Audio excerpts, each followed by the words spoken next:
ఓ శివధనుస్సంపన్న జనకరాజా, శ్రద్ధగా విను. మనము చేసిన పాపాలన్నిటినీ నశింపచేయగల శక్తి ఒక్క కార్తీక మాస వ్రతానికి మాత్రమే ఉంది. కార్తీక మాసంలో విష్ణు సన్నిధిని ఎవరైతే భగవద్గీత పారాయణం చేస్తారో వారి పాపాలన్నీ కూడా పాము కుబుసములాగా తొలగిపోతాయి. అందున 10-11 అధ్యాయాలను పారాయణ చేసేవారు వైకుంఠానికి క్షేత్రపాలకులవుతారు. ఎవరైతే కార్తీక మాసంలో తులసీ దళాలతో కానీ తెలుపు లేదా నలుపు గన్నేరు పూలతో కానీ విష్ణు పూజను చేస్తారో వాళ్ళు వైకుంఠానికి చేరి విష్ణు సమభోగాలను అనుభవిస్తారు. ఈ కార్తీక మాసంలో హరిహరులు ఎవరి సన్నిధినైనా సరే, ఏ పురాణాన్నైనా సరే ప్రవచించేవారు సర్వకర్మ బంధ విముక్తులవుతారు. యహ కార్తీకే సితే వనభోజనమాచరేత్ సయాతి వైష్ణవం ధామ సర్వపాపేహ ప్రముచ్యతే. కార్తీక వనభోజనం చేసేవారు పాప విముక్తులే విష్ణుధామాన్ని పొందుతారు. జప హోమ పూజ భోజన తర్పణ ఫలాలతో పాపీ క్షుద్ర చండాలాది అశౌచవంతుల యొక్క సంభాషణలను వినిన పాపము తుడిచిపెట్టుకుపోతుంది. కాబట్టి మహారాజా, కార్తీక మాస శుక్లపక్షంలో అన్ని రకాల వృక్షాలతో పాటుగా ఉసిరి చెట్టు కూడా ఉన్న తోటలోనే వనభోజనము ఏర్పాటు చేసుకోవాలి. ఉసిరి చెట్టు కింద సాలగ్రామం నుంచి గంధ పుష్ప అక్షాదులతో పూజించి యథాశక్తి బ్రాహ్మణులను ఆహ్వానించి గౌరవించి వారితో కలిసి భోజనం చేయాలి. కార్తీక మాసంలో వనభోజనాన్ని ఎవరైతే నిర్వహిస్తారో వాళ్ళు ఆయా కాలాల్లో చేసిన సర్వపాపాల నుంచి తెములుకుని విష్ణులోకాన్ని పొందుతారు. జనక జనపతి ఈ కార్తీక మహత్యాన్ని భక్తి శ్రద్ధలతో విన్న బ్రాహ్మణుడొకడు దుర్యోని సంకటం నుంచి రక్షించబడ్డాడు. ఆ కథ చెబుతాను విను. దేవదత్తోపాఖ్యానం. పూర్వం కావేరీ తీరంలో దేవశర్మ అనే సద్బ్రాహ్మణుడు ఉండేవాడు. అతనికి ఒక పరమ దుర్మార్గుడైన కుమారుడు కలిగాడు. అతని పేరు దేవదత్తుడు.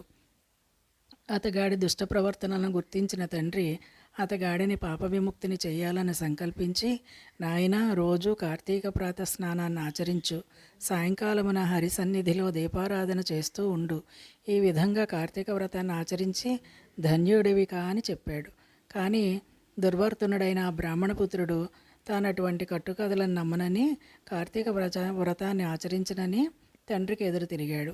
అందుకు అలిగిన దేవశర్మ తన కుమారుడిని అడవిలోని చెట్టు త్వరలో ఎలుకవై పడి ఉండు అని శపించాడు. ఆ శాపానికి భయపడిన విప్రకుమారుడు తండ్రి పాదాల మీద పడి తనకు తరుణోపాయం చెప్పమని కోరగా, ఆ తండ్రి, నాయనా, నీవు ఎప్పుడైతే కార్తీక మహత్యాన్ని సంపూర్ణంగా వింటావో అప్పుడే నీ ఎలుక రూపం పోతుందని శాప విముక్తిని అనుగ్రహించాడు. ఇలా పితృశాప కారణంగా అప్పటికప్పుడే మూషిక రూపాన్ని ధరించిన బ్రాహ్మణ యువకుడు గజారణ్యంలో ఫలవంతమైనది, అనేక జంతువులకు ఆధారభూతమైనదైన ఒకనొక మహావృక్ష కోటరంలో మనసాగాడు. ఇలా కొంతకాలం గడిచాక ఒకనొకప్పుడు మహర్షి అయిన విశ్వామిత్రుడు శిష్య సమేతంగా కార్తీక స్నానం ఆచరించి వచ్చి ఆ ఎలుక ఉన్న చెట్టు మొదలునందు దువిష్ణుడై తన పరివారానికి పరమపావనమైన కార్తీక మహత్యాన్ని వినిపించసాగాడు. ఆ సమయంలో దయాహీనుడు, పాపాల పుట్ట, అడవి జీవాలను హింసించి పొట్టపోసుకునేవాడు అయిన ఒక కిరాతకుడు ఆ ప్రాంతాలకు వచ్చాడు. పుణ్యపురుషుల దర్శనం వల్ల ఉపకారమే కానీ అపకారం ఏనాడూ జరగదు.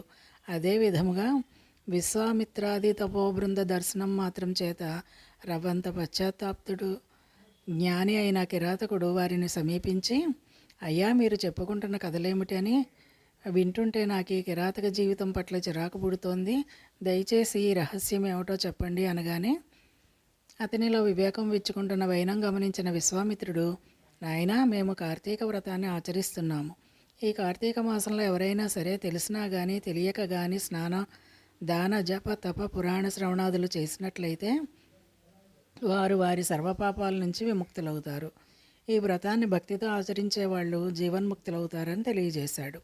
ఈ విధంగా కిరాతకునికి చెబుతున్న కార్తీక మహత్యాన్ని వినడమే తడువుగా త్వరలో ఉన్న ఎలుక తన శాపగ్రస్త రూపాన్ని వదిలివేసి పూర్వ యువబ్రాహ్మణ రూపాన్ని పొంది విశ్వామిత్రాదులకు ప్రణమిల్లి తన పూర్వపు గాథను వినిపించి ఆ ఋషుల నుండి సెలవు తీసుకుని తన ఆశ్రమానికి వెళ్ళిపోయాడు. అనంతరం ఆ కిరాతకుడు కూడా విశ్వామిత్రాదుల వలన కార్తీక మహత్యాన్ని కడకంటా తెలుసుకోవడం వల్ల ఆ జన్మకి కిరాతకుడయ్యి కూడా దేహాంతరాన ఉత్తమగతులను పొందాడు. కాబట్టి ఓ జనకరాజా, ఉత్తమగతులను కోరేవారు ప్రయత్నపూర్వకంగా కార్తీక వ్రతము ఆచరించాలి, లేదా కనీసం కార్తీక మహత్యాన్నైనా భక్తి శ్రద్ధలతో వినాలి. ఇంకా వశిష్ఠుడు ఇలా చెబుతున్నాడు, రాజర్షి, ఈ కార్తీక మాసం 30 రోజులు కూడా ఎవరైతే శ్రీ మహావిష్ణువుని కస్తూరి గంధాదులతోనూ పంచామృతములతోనూ అభిషేకిస్తారో వారికి 10,000 అశ్వమేధాలు చేసిన ఫలితం కలుగుతుంది. కార్తీక మాసంలో సంధ్యావేళ విష్ణు సన్నిధిలో దీపారాధన చేసి దీపదానము చేసిన వారు విష్ణులోకాన్ని పొందుతారు. పత్తిని శుభ్రపరిచి దానితో ఒత్తిని చేసి బియ్యపిండి లేదా గోధుమ పిండి ప్రమిదన చేసి ఆవునేతిని పోసి ఆ పత్తి ఒత్తిని తడిపి వెలిగించి ఒకానొక సద్బ్రాహ్మణ్ణి ఆహ్వానించి చివరి రోజున వెండి ప్రమిదను భమిడి ఒత్తిని చేయించి వాటిని బియ్యపిండి మధ్యన ఉంచి పూజా నివేదనాదులను పూర్తి చేసి బ్రాహ్మణులకు భోజనం పెట్టి అనంతరము తాము స్వయముగా దీపదానం చేయాలి. సర్వజ్ఞానప్రదం దీపం సర్వసంపచ్చు భావహం దీపదానం ప్రదాస్వామి శాంతిరస్తు సదామమ. జ్ఞానమును సంపదలను శుభములను కలిగించే దైవ దీపదానాన్ని చేస్తున్నాను. దీనివలన నాకు నిరంతరము శాంతి సుఖములు ఏర్పడుగాక అని చెప్పుకుంటూ పిండితో సహా ఆ దీపాన్ని బ్రాహ్మణునికి దానం చేయాలి. అలా చేసిన వారు అక్షయమైన పుణ్యాన్ని పొందుతారు. ఈ దీపదానం వల్ల విద్య జ్ఞాన ఆయుర్వృద్ధి అనంతరము సర్వభోగాలు కలుగుతాయి. మనోవాక్కాయ కృత పాపాలన్నీ సమసిపోతాయి. దీనికి నిదర్శనార్థమే ఒక కథను వినిపిస్తాను విను. పూర్వము ద్రావిడ దేశంలో ఒక అనాథ వితంతువు ఉండేది. ఆమె రోజు భిక్షాటనం చేసి వచ్చిన దానిలో మంచి అన్నము కూరలు విక్రయించి తాను దూషిత అన్నంతో తృప్తిపడుతూ డబ్బును పొదుపు చేయసాగింది. ఇతరుల ఇండ్లలో పంట పనులు కుట్టు పనులు చేస్తూ ప్రతిఫలంగా వాళ్ళ దగ్గర కూడా కొంత డబ్బు తీసుకుంటూ ఉండేది. అది కాకుండా ద్రవ్య భిక్షాటన కూడా చేసేది.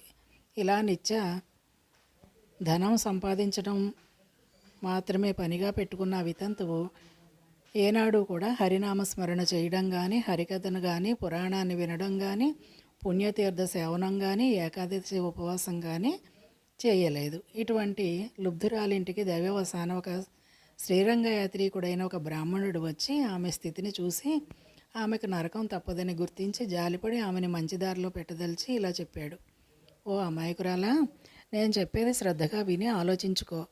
కేవలము చీము నెత్తురు మాంసము ఎముకలతో కూడుకొని సుఖదుఖలంపటమై ఉన్నదే తప్ప ఈ తోలు శరీరం వట్టి అశాశ్వతమని తెలుసుకో. నేల నీరు నిప్పు నింగి గాలి అనే పంచభూతాత్మకమైనదే ఈ శరీరము. ఈ దేహము నశించగానే ఆ పంచభూతములు కూడా ఇంటి కప్పు మీద కురిసి నలుదిక్కులకు చెదిరిపోయే వాననీళ్ళల్లా చెదిరిపోతాయి. నీటి మీద నురుగులాంటి నీ తనువు నిత్యము కాదు. ఇది శాశ్వతమని నమ్ముకున్నట్లయితే ఆశల అగ్నిలో పడే మిడత వల్లే మసి కావడమే తప్ప మేలనేది లేదు. మోహాన్ని భ్రమలను వదిలిపెట్టు.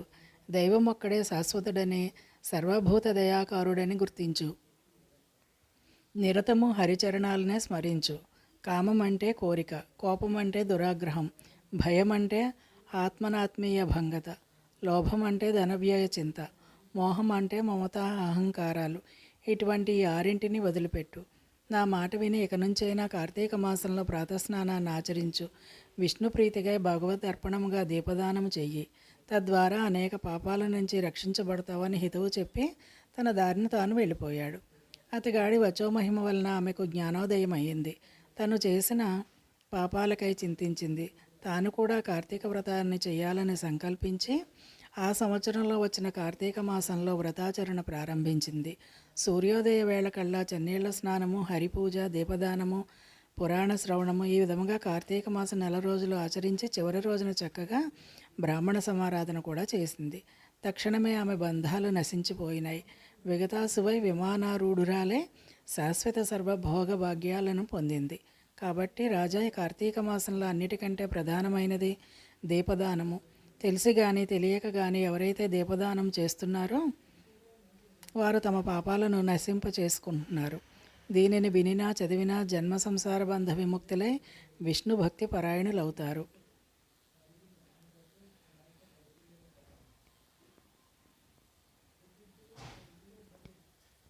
3వ రోజు పారాయణం సమాప్తం.